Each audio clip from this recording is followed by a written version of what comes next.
Merry Christmas, everybody. This is Josh. I'm back. Yeah, I've been sick for roughly 3 weeks, and it's been really rough. I haven't had an opportunity to create any videos. I'm hoping today's video will make up for it.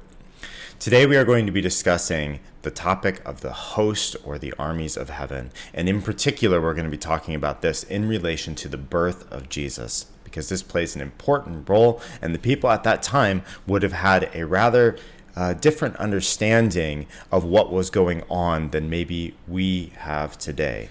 You may remember in my story that I followed a UFO or a star-like object in the sky to a church, a Christian church.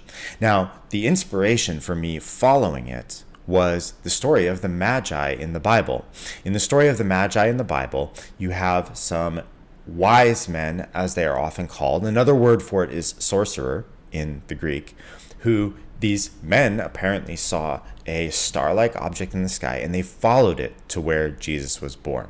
Let's go ahead and read that passage right now in an interlinear translation of the Greek passage. You can find any passage of the Bible in an interlinear version by simply searching in Google for the passage, followed by the word interlinear, as you can see here. When you do that, you can go to Bible Hub, which is normally the first link in the results, and you will see the Greek or the Hebrew laid alongside a rough English translation. So let's go ahead and get started here. Now, Jesus, having been born in Bethlehem of Judea in the days of Herod the king. Seems to be one sentence, followed by, behold, Magi. The word Magi, as mentioned, is the same word for sorcerer, which we can see here. Sorcerer, a magician, or a wizard. These Magi from the east arrived in Jerusalem, saying, "Where's the one who's been born King of the Jews?" Because we saw the star of him in the east. The word star here is astera, which is the typical Greek word for a star in the sky. And we've come to worship him. Having heard this, King Herod was deeply troubled. Now, pause here for a moment. Why was Herod troubled? Was he troubled because of the story that's just some random people showed up and wanted to find somebody who was supposedly born? No, he was troubled because of the story of this heavenly object that had appeared. This was abnormal. This was not a usual occurrence. And as we will see, it appears that Herod himself could not see this or follow this star that had appeared in the sky. And it appears that Herod is not the only one who's troubled, all Jerusalem with him. This is probably a reference to the other people that Herod here pulls in to ask them questions, because Herod gathers all the chief priests and the scribes of the people and was inquiring of them where the Christ or the Messiah was to be born. And the leaders, the religious leaders, said, well, in Bethlehem of Judea. Thus it has been written through the prophet, and you, Bethlehem, in the land of Judah, are by no means least among the rulers of Judah, because out of you will go forth one who will be the shepherd of God's people, Israel. So Herod gets this news, some sort of heavenly thing in the sky has been appearing to these Magi. He goes and inquires of the rulers, and it appears that all are not the rulers, but the religious leaders. And it appears that all of them were very troubled by this news of this heavenly sign that appeared in the sky. So Herod secretly calls the Magi to find out the exact time of the appearing of this star. It's interesting to me that he wanted to know the time. A lot of people have indicated that this appears to be Herod's effort to try and figure out when Jesus was born.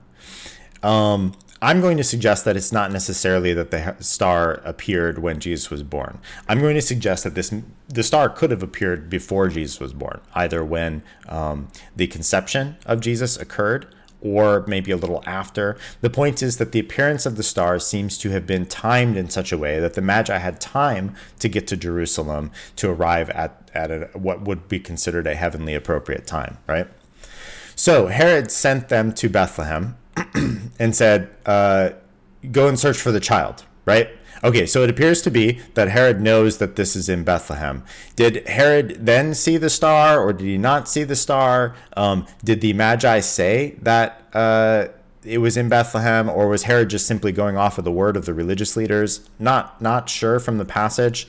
It does not seem to be that Herod could see the star himself. Otherwise, maybe he would have just gotten up and gone to Bethlehem himself to where he saw the star. Instead, he's using the Magi as a proxy to find out where Jesus was at. So Herod says to search carefully for the child, and when you've found him, bring word back to me, so that I may also come and worship him. Herod obviously doesn't want to worship him.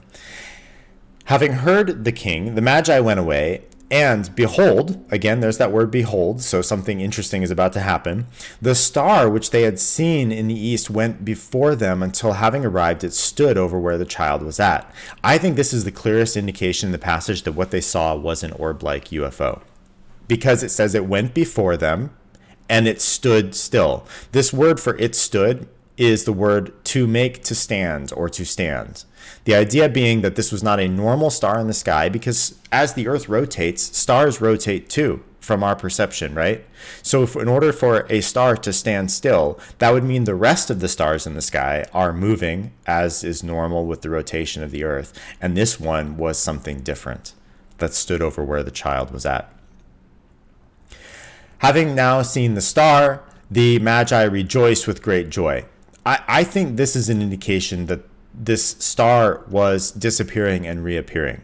Because if the star was consistently being seen this entire time, the Magi would not have had a moment here where they would have great joy in the middle of the story. I think the star must have disappeared and reappeared and then moved over to where Jesus was at. Having now seen the star, they rejoiced with great joy, and having come into the house, they found the child with Mary, the mother.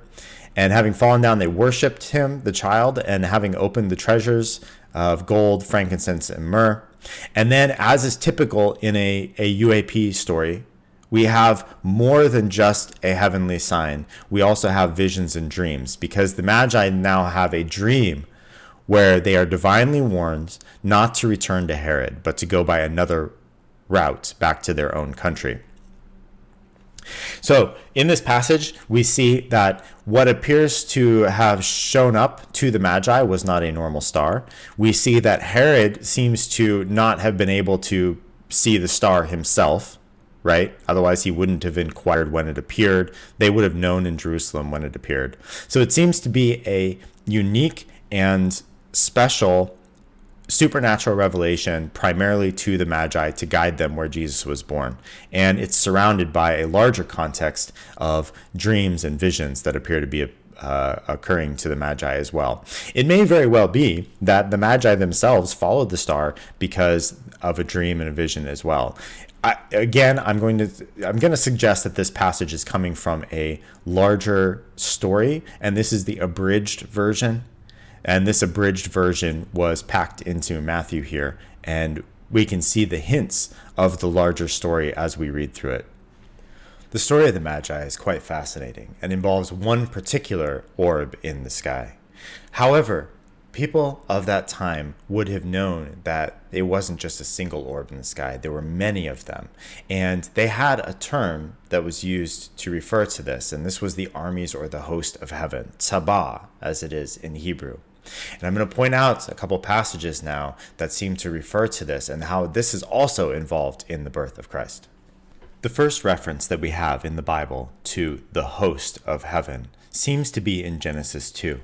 As we can see here, Hebrew reads from right to left, and we can see, thus were finished the heavens and the earth and all the host of them. This word for host here is the word for armies. As you can see here, the definition means army, war, or warfare. And you can see that there's a mix of interpretations of this word that are typically used in English. It can often be used as the word host, or it could be interpreted as the word armies. But typically it refers to a hierarchical structure where you have a group of beings or people, or the heavenly host in this case, which would be angels, that are in control of certain aspect of nature and are considered higher than another portion of nature, or sent out to control or subdue some other portion of creation. So it's fascinating to me that in Genesis 2, we have a reference to the host of heaven being created. And it may very well be that this is a little bit of a stretch of interpretation here. However, if we look at the word for this and how it's used throughout the rest of Scripture, you can see here on the right a bunch of references to how this word is used, and it seems to almost always be referring to a great group of beings that are in control of something else and are used for what they would have considered warfare. Now, what does this have to do with the birth of Christ? Well, if we fast forward to Luke 2, this story here is well known. The story is of the shepherds that were tending their flocks by night. And it says, an angel of the Lord, an angelos or a messenger, stood before them, and the glory of the Lord shone around them. This sounds terrifying. It says they were afraid. And the angel of the Lord said, do not fear. I bring you good news. This word here is the same word for gospel. So I'm bringing you a good message, a message of hope, of great joy, which will be to all the people. For it has been born to you today a Savior, who is Christ, the Messiah, the Lord, in the city of David, the city of Bethlehem. And this is to you a sign. You will find the baby wrapped in swaddling cloths and lying in a manger. And then it says, and suddenly there came with the angel a multitude of the host. Now, this is Greek here. However, this word, stratios, here, is the same word for an army. All right? This is important because it indicates that God's heavenly army, the Jewish people would have understood this, was showing up to rejoice and announce the birth of Jesus. So we see that it's not just the story of the Magi and the one orb in the sky that they followed to where Jesus was born. It appears that there was a plethora of heavenly interactions from I guess you could say unidentified flying objects. In this case, they appear to be identified, right? Because they're identified as coming from God. And they're bringing a message of hope to the shepherds and by extension to all of humankind.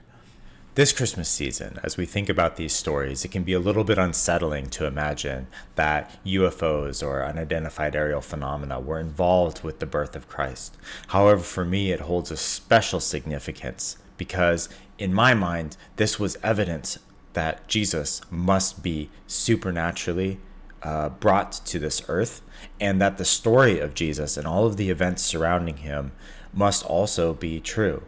I'm not saying that necessarily everything written in the Bible is like 100% accurate or that doesn't contain potential issues, that sort of stuff. But what I am saying is that the foundation of the story must be true, at least for me, based on my experience and what happened. So as you approach this topic in this Christmas season, it may be unsettling to imagine that there were unidentified aerial phenomena involved in Jesus' story. However, it is really important to understand that to the ancient people at that time, this was actually a big part of the story. The big part of the story was that Jesus' birth was announced and people were guided to where Jesus was born by these heavenly beings that were giving signs in the sky. There was more going on here than just the birth of a person who ended up claiming to be from God or God himself. This is a much bigger story that involves our interrelationship with other beings in the universe or in other universes even.